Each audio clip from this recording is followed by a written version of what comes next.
Basti is now the city mayor, your youngest. How is he doing, and do you still mentor him? Well, he's busy, I think, because he comes home late, just like me when I was city mayor. So many things to do outside of the office and inside. You're working on the daily routine, tapos yung mga ibang problema, gawin mo doon sa labas ng City Hall.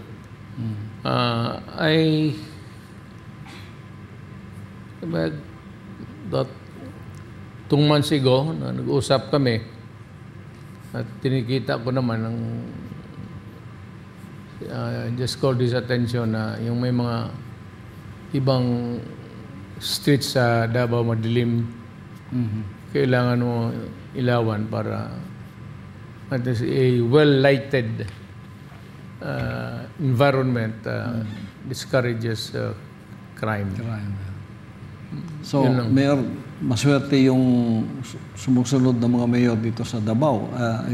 Maswerte sila, maswerte din kami dahil yung mga siblings mo ang sumunod and they don't have really a hard time in the city because nung iniwan mo itong city na to, sumusunod, disiplinado, may law and order, may peace and order, at isa siyang gabayan ng mga city ng Pilipinas. So, nagpapasalamat kami na ipagpatuloy na lang yon, lalo na nasa hanay ng pamilya mo. To be honest, Pastor, I always hear people visiting Davao na ang mga tao dito ay medyo courteous, disiplinado. Yun man ang sinasabi ko noon. Sabi ko, I'm trying to build a comfortable city. But in order to welcome the investors and all visitors, you have to show this kind of attitude, respeto sa kapwa-tao, na huwag masyadong, meron kasi ibang probinsya na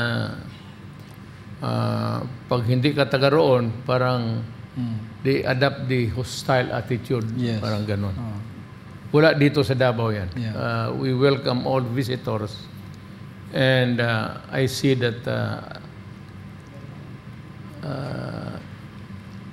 nagre-respeto naman yung mga tao dito sa kapwa nila Pilipino.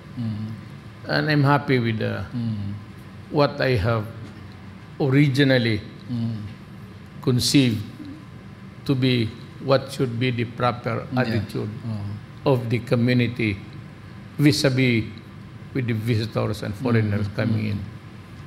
At so, makita natin, Mayor, na busy ng Davao. Marami nag-migrate dito at marami ang lumipat. At naging busy na yung ano natin, yung traffic. Makita mo yung development. Grabe ang development natin. We cannot cope up with we cannot expropriate San Pedro because we cannot do it. Mabutit na lang, relatively, a new city as compared with the others. For example, like Cebu, na makitig talaga. Davao was a city that was growing with after the war, was growing with the times, and lahat nagpuntahan dito.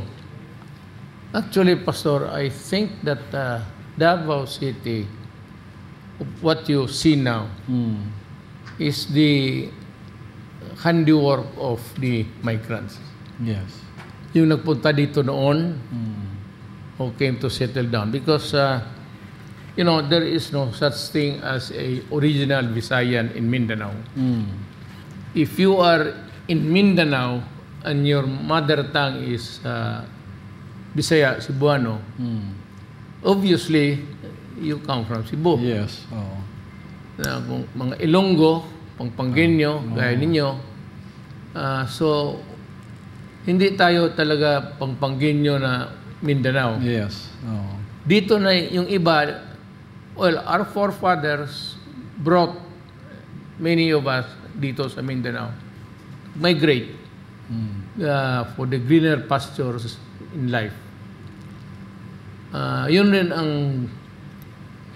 dream ng tatay pati nanay ko na sana na mabagyan kami ng mabuting buhay kasi in Cebu or in other places medyo masikip na.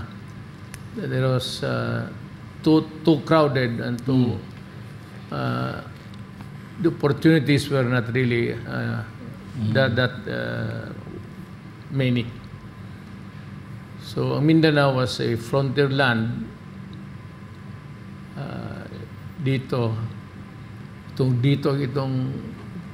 kingdom na ito, medyo gubat pa to noon. 1949, 1950. Tama kayo. Dito pa pinag-hunting noon ng mga ibon. Now, nung sa ngayon, in my moments of introspection of the soul, kikita ko ang Davao. I was brought by my parents at the age of 5, 6 years old. I am now 77. Next month I'll be 78. Next year I will be 79. Following year I will be 80. I really do not know how I can cope up with the changing times. But in the hindsight,